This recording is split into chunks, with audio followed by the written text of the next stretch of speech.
The idea for this gamification experience emerged naturally from our conversations with Serge.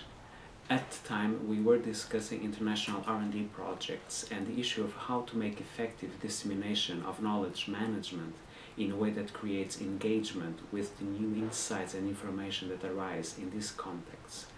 In fact, our experience tells us that creating new knowledge in research and development or innovation projects is just a small part of the story.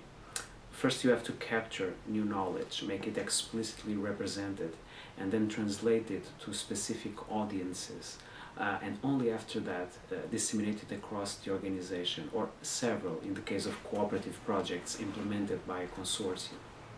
Second, you have to make sure that new knowledge has some impact, and that the effects it creates, the discussion, the application, and so on, have follow-ups and continuity. You have to understand how knowledge is being applied and the new questions that may arise. This needs to be stimulated and captured. With the eKnow IT project, this entire conversation quickly materialized in two key issues.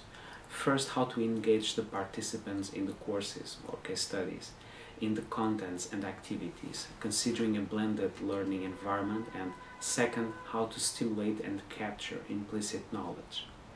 At the same time, we had a goal to create a global community around the same research topics, while the courses were performed in different places.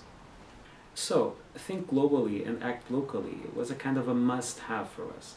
And during the project, we materialized this in the ambition to create a virtual global forum for each community, but I will come back to this point later. The starting point for our gamification initiative with e-learning was to select a learning management system, or LMS, because it was imperative to start from an established and mature base instead of developing parts or a whole LMS from scratch. Such approach allowed us to focus on the case studies and gamification mechanisms instead of worrying about implementing basic LMS features. The choice that we made was the Moodle LMS for several reasons. The most important, it's open source and the entire code base is available and can be modified in case of need.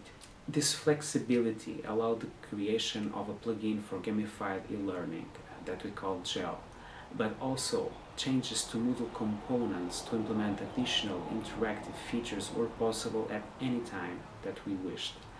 Other key issues were the learning philosophy inherent to Moodle and its accessibility policy. The accessibility policy means quite simply that websites built with accessibility in mind are flexible in meeting different user needs, preferences, and situations. This can increase usability for everyone who uses the web, e.g. older browser versions and multiple devices, and most significantly, specific effort to prevent discrimination against people with disabilities. The learning philosophy inherent to Moodle is a social constructionist pedagogy. From a constructivist point of view, people actively construct new knowledge as they interact with their environments. Constructionism asserts that learning is particularly effective when constructing something for others to experience, e.g. a spoken sentence, an internet posting, a painting, a house, a software package, etc. Social constructivism extends constructivism into social settings wherein groups construct knowledge for one another collaboratively, creating a small culture of shared artifacts with shared meanings. When someone is immersed within a culture like this, one is learning all the time about how to be a part of that culture on many levels. Naturally, we were all learning about all of this, gamification, engagement, knowledge capture, and so on, while constructing this GEL experiment in blended learning environments and experiencing innovative project activities. Besides, it was a collaborative e-learning process, therefore I believe that the e-learning philosophy makes sense in this context. There is a clear difference between this philosophy, let's call it proactive, versus just publishing and accessing the information you think students need to know via an LMS. Let's call it passive for short. Moreover, with e-learning, the LMS is used remotely and social interaction can be minimal or none. And In the case of global communities, we wanted to avoid that. So, building on the top of this proactive learning philosophy, we added specific gamification features to Moodle, aiming to increase the engagement with the case topics, but most importantly with a learning and knowledge community. One of the main features is a two-level interaction with the cases. The first level is a base case, with an overall introduction and presentation of a modality or multimodality case study. It can be seen as an initiation to the case or subject. After completing the case successfully, the student will be automatically enrolled in a second level course that is meant to be a global forum, a continuously open course with a focus on keeping the same community connected and engaged in creating, organizing, and sharing knowledge. Therefore, the global forum is for all alumni that graduated from a similar case study, or same case study category or similar case context as the course creator wishes. Other traditional gaming features are used, scores and badges. The scoring system considers three different dimensions: activity, performance, and karma.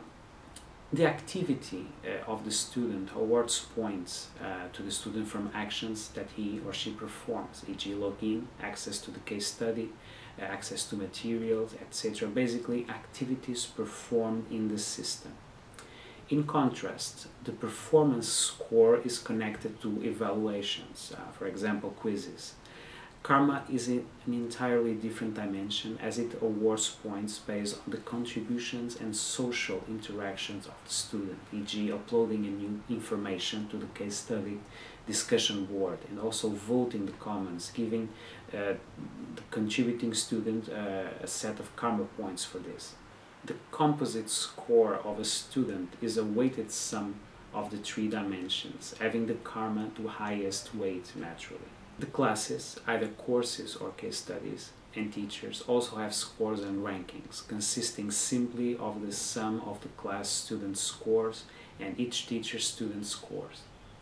Badges are the quasi-traditional mechanism to mark a milestone in the student progress in his/her learning path, e.g. the first time a student contributes to a forum or a discussion board.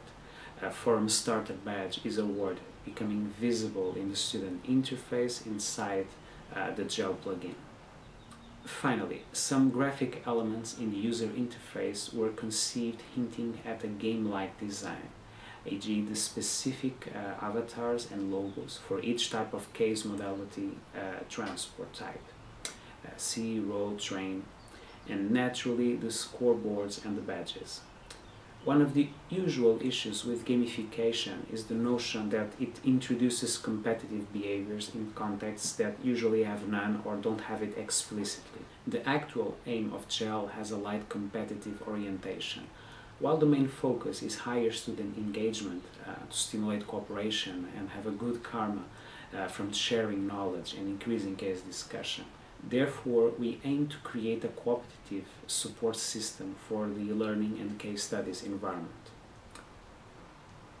Our main motivation for applying some gamification concepts to e-learning actions was the realization that online e-learning courses suffer high abandonment rates, particularly when performing courses is optional or voluntary. Dropout rates of 20 to 80% have been reported in e-learning, so decreasing dropout rates is one of the major challenges of any e-learning system conception and deployment. The secondary motivation was to keep a live contact with students. In other words, to have a dialogue based in a system feedback about the student actions in the system, particularly concerning the student progress path. There is no teacher in online learning to tell us how we are doing, and a scoring mechanism embedded in it and notification messages can fill this role partially, of course. And finally, another goal was to capture new knowledge from the discussion that arises due to the blended nature and later keep alumni engaged. The capture is stimulated with mechanisms that score student participation, comments, and providing new content for course forums. This is not limited to the duration of the course. With the Global Forum, we promoted a discussion with a large group of alumni with similar background that are gathered in the same class to keep engagement with the course subject. And naturally, to keep the discussion alive, sharing of new ideas, new research challenges, and so on. This system can be applied to capture tacit knowledge and allow for the case studies to be updated and enriched over time based on student and alumni contributions. The results are integrated in the eKnow LMS beta version, and to conclude, from the first months of this experience, we are realizing that the emotional and social connection is important for the learning process. An informal yet serious user interface is less intimidating and more enjoyable, enabling some fun moments during the case study learning. While all these elements are important, the continuous presence of global forums for professionals is key to the sharing of knowledge and best practices, therefore enabling continuous discussions and long-term learning.